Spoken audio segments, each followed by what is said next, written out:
क्या डीलर्स जो मार्जिन है इस वक्त वो 25 रुपए से ऊपर चला गया, कहां तक चला गया? मैं जरा ये भी जानना चाह रहा हूं आपसे। जरा आप मुझे डिटेल मेरी सुन ले तो मैं आपको भी आ जाऊँ। जी जी। मैं आपको स्टार्ट से बता रहा हूँ कि उस वक्त ये जब तय हो गया कि नहीं ठीक है, हम आपके इस मार्जिन को, क्योंकि इसको उसके साथ लिंक कर दिया गया है और आप ये कह रहे हैं आपका ये रीजन जो है वो जेन्युइन है। तो मिनिस्टर साहब ने कहा कि मैं पर्सनली प्राइम मिनिस्टर को सब्जी लेके जाऊंगा, रिक्वेस्ट करूंगा, आपकी मीटिंग का वादा लेके करूंगा, आपकी डिमांड जो है जेन्युइन है, मैं उनसे कोशिश करके आपको डीलिंग कराऊं। तो हम कहेंगे ठीक है। दूसरी टाइम बात थी हमारी परसेंटेज की, तो उन्होंने कहा कि ये परसेंटेज जो है पहले आप एक चीज ले लें, अगर दोनों को हम लिंक कर देंगे तो दोनों मुश्किल हो जाएगी पास कराना। पहले आप एक चीज लीजिए जो पेंडिंग है, जो ऑलरेडी अप्रूव्ड है, उसको आप कैश करा लें। तो हमें भी बात समझ आ गई कि ठीक है, हमने एग्री कर लिया। तीसरा हमारा था कार्ड का, कि हम कार्ड पे जो हमें पैसे लगे, हमें 8 रुपए 64 पैसे हमें टोटल हमारा मार्जिन है, जिसमें तकरीबन 2 रुपए 20 पैसे हमारे कार्ड पे चल रहे थे। तो उनको हमने कहा कि ये कार्ड सारी दुनिया में जो है कंज्यूमर पे करता है, हमारे पाकिस्तान में भी कंज्यूमर पे करता है।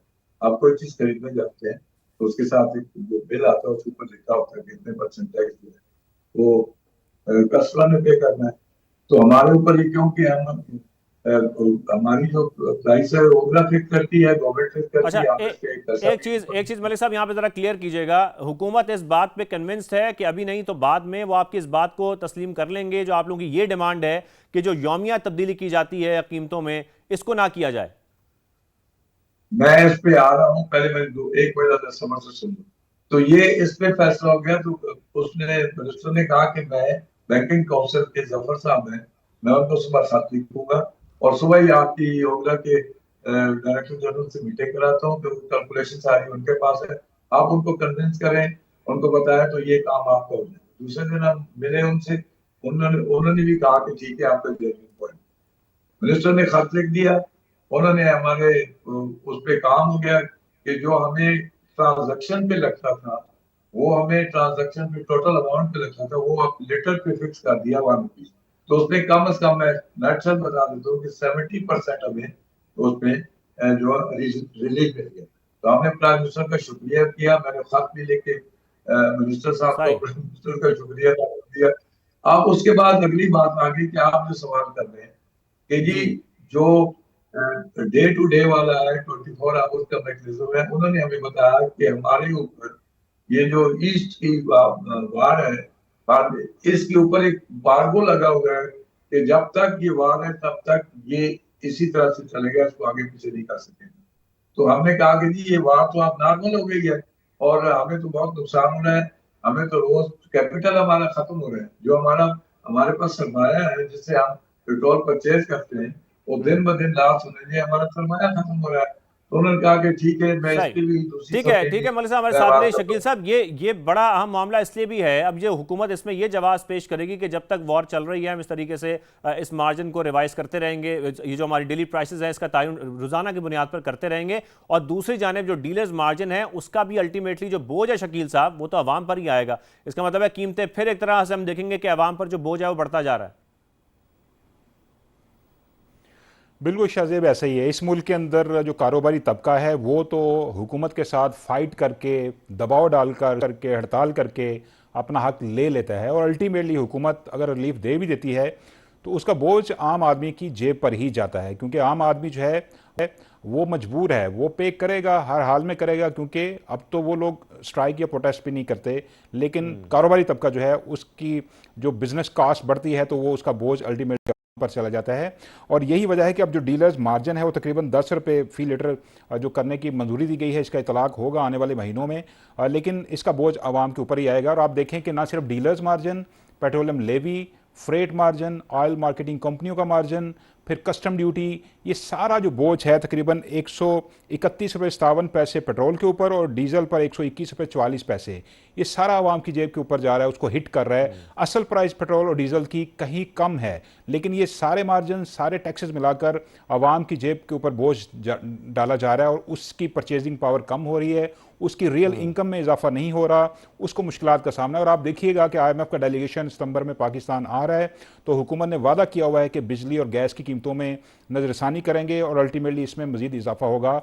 तो ये जो कास्ट है आवाम की जेब के ऊपर, इसमें मजीद इजाफा होगा, उनकी परचेजिंग पावर मजीद कम होने का खर्चा मौजूद है। लेकिन दूसरी तरफ यानी कि शकील साहब, कोई भी प्रोटेस्ट करे, वो चाहे डीलर्स करें, पेट्रोल पंप ओनर्स करें, सबके मुतालबात अल्टीमेटली मान लिए जाते हैं, लेकिन जो आवाम प्रोटेस्ट करती है, जो वो आवाज़ उठाते हैं अपने ही हक के लिए और अपनी बात करने की कोशिश करते हैं, कम से कम हमारे ऊपर से ये जो बोझ है उसको कम कर दिया जाए, कुछ रिलीफ दे दिया जाए, उनकी बात कहीं नहीं मानी जाती। डॉक्टर बशार साहब भी हमारे साथ मौजूद हैं, बहुत शुक्रिया डॉक्टर बशार साहब। बशार साहब, ये हुकूमत का जो पेट्रोलियम लेवी पर इन्हिसार है वो मुसलसल हम देख रहे हैं बढ़ता जा रहा है। बार बार IMF की बात भी की जाती है कि IMF की जो डिमांड है वो रेवेन्यू मोबिलाइजेशन की हमें नजर आती थी, लेकिन अब तो ये लगता है कि हुकूमत यही बताती है कि IMF चाहता है कि हम इस तरीके से इसको बढ़ाते रहें और हमारे पास इसके अलावा और कोई ऑप्शन नहीं है। ये परमानेंट हमारा सोर्स बन चुका है, परमानेंट सॉल्यूशन बन चुका है इस इकोनॉमी को चलाने के लिए। आप क्या समझते हैं बशारत साहब?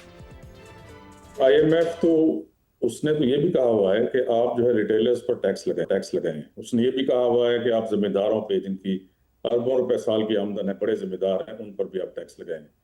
इसी तरह IMF ने ये भी कहा हुआ है कि रिटेल के अलावा जो आपका रियल एस्टेट सेक्टर है उस पर भी टैक्सेस लगाएं। तो लेकिन जहां पर आप टैक्स लगाते हैं वो है जिस चीज से गरीब आदमी मुतासर होता है, लोअर मिडिल क्लास का मुतासर होता है, मिडिल क्लास का आदमी मुतासर होता है।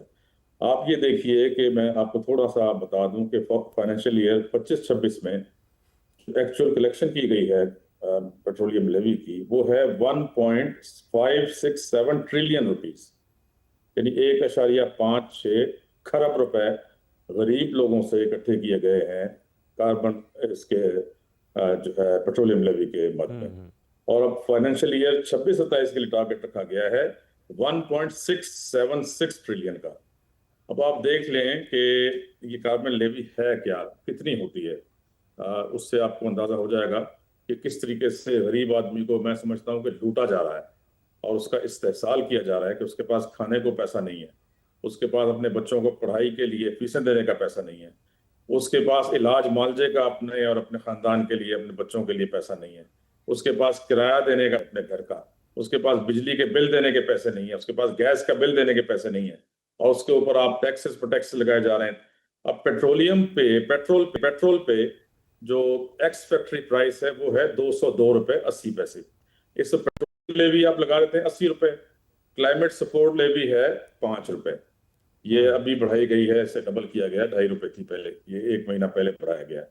कस्टम्स इंपोर्ट ड्यूटी है 21.24 रुपीज। ऑयल मार्केटिंग कंपनीज का मार्जिन है 7.87 रुपए और डीलर कमीशन मार्जिन है 9.98।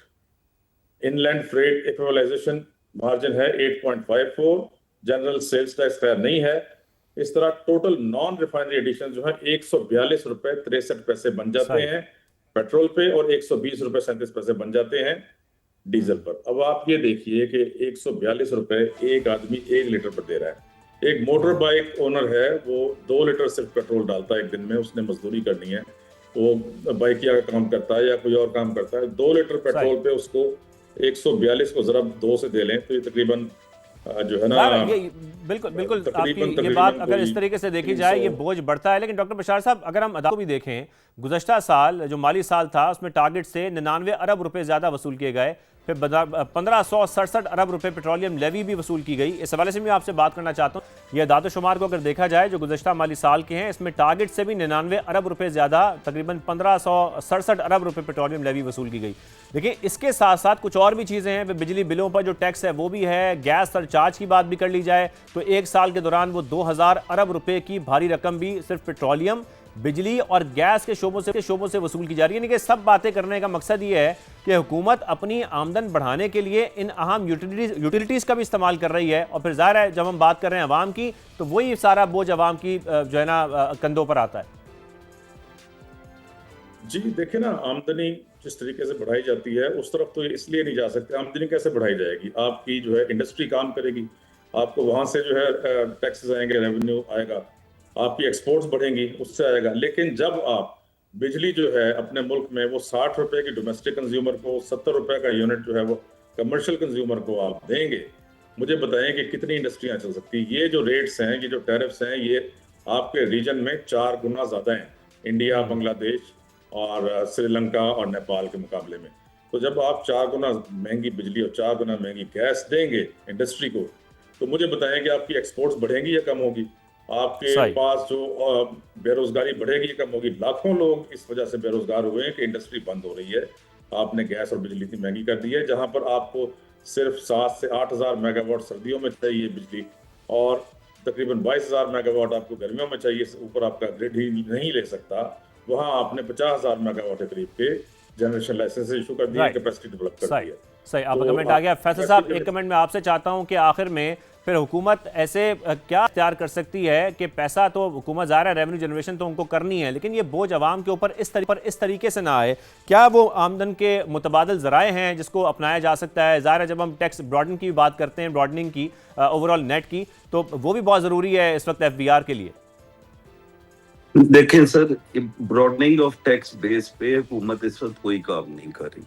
अगर आप ओवरऑल कमर्शियल कनेक्शंस जो आपके पावर जनरेशन यूनिट्स को मिले हुए हैं, ये तकरीबन 70 लाख ऐसे हैं कनेक्शंस वापटा ने दिए हुए या लेस्को ने दिए हुए जो कि कमर्शियल कनेक्शंस हैं। अब उसके अगेंस्ट जो एक्टिव टैक्स पेयर लिस्ट में लोग आ रहे हैं, दे रहे हैं टैक्स, वो तकरीबन सिर्फ 7 लाख लोग हैं। अब इस पे FBR का एक बहुत बड़ा फेलियर है कि FBR के जो ऑफिसर्स हैं वो सिर्फ और सिर्फ टारगेट करें एग्जिस्टिंग टैक्स पेयर्स को, ठीक है जी, और उन्हीं से ही मजीद टैक्स कलेक्ट करने की कोशिश करें, जो प्रैक्टिकली इम्पॉसिबल है। अब बहुत सारे लोग ऐसे हैं जिन्होंने अपनी कारोबारी बंद कर दी हैं। जैसे मेरे अभी दोस्त ने बताया कि जी बिजली महंगी, आप हर साल मिनिमम वेज रेट बढ़ा देते हैं, ठीक है। उससे जब हम कंपैरेटिवली एक कंपनी की बात करते हैं, टेक्सटाइल मिल का, मेरा टेक्सटाइल मेरे पास कोई 90 के करीब टेक्सटाइल मिलों का मैं टैक्स कंसल्टेंट हूँ। तो थोड़ी वक्त की किल्लत भी है। फैसल साहब आप हमारे साथ रहिए। मैं लास्टली एक शकील साहब से भी कमेंट ले लूँ। शकील साहब, सितारा इम्तियाज़ की बात भी हो रही है इस वक्त, हमारे जो वज़ीर ख़जाना साहब हैं, ओवरऑल जो मुआशी सूरत हाल है मुल्क की, उसको देखते हुए आप क्या कहेंगे? क्या वाकई हुकूमत की मजबूरी बन चुकी है अब PDL इस तरीके से इकट्ठी करना? देखिए, हुकूमत ने मजबूरी अपनी बना ली है क्योंकि टैक्स कलेक्शन जो है वो FBR से नहीं हो पा रही, इसलिए आवाम पर बोझ आ रहा है। लेकिन ये जो सितारे हैं ना जो अनाउंस किए जा रहे हैं वज़रा के लिए, ये आप जितने मर्जी लगाते रहें, जब तक आवाम को रिलीफ नहीं मिलता इनका कोई फ़ायदा नहीं है। आप कोई प्राउड फील नहीं कर सकते अगर आवाम मुश्किलात में है, परचेजिंग पावर उनकी नहीं बढ़ रही। अब गवर्नमेंट ने अपने जो अखराजात हैं वो 1 ट्रिलियन से ज़्यादा लगी है गवर्नमेंट, 16% इजाफा हुआ है फेडरल गवर्नमेंट अखराजात में। सूबे 1.4 ट्रिलियन से ज़्यादा की बचत कर रहे हैं, सरप्लस बजट दिए। अब सूबों को भी चाहिए कि उनके पास जो वसाइल हैं, जो पैसा है वो खर्च करें अवामी फलाह के मनसूबों पर, तरक्याती मनसूबों पर, ताकि लोगों को रोज़गार मिले। आप कलेक्ट तो कर रहे हैं आवाम से, लेकिन उनके ऊपर लगा नहीं रहे। तो यही वजह है कि अवाम में इसतराब और बेचैनी फैल रही है। और ये जो तमगे मिल रहे हैं, जो मुख्तलिफ एजाज़ात अनाउंस हो रहे हैं, इसका उसी वक्त फ़ायदा होगा, उसी वक्त ये लोग प्राउड फील कर सकते हैं जब आवाम को फ़ायदा हो, उनकी परचेजिंग पावर बेहतर हो, उनकी ज़िंदगी जो है वो आसान बने।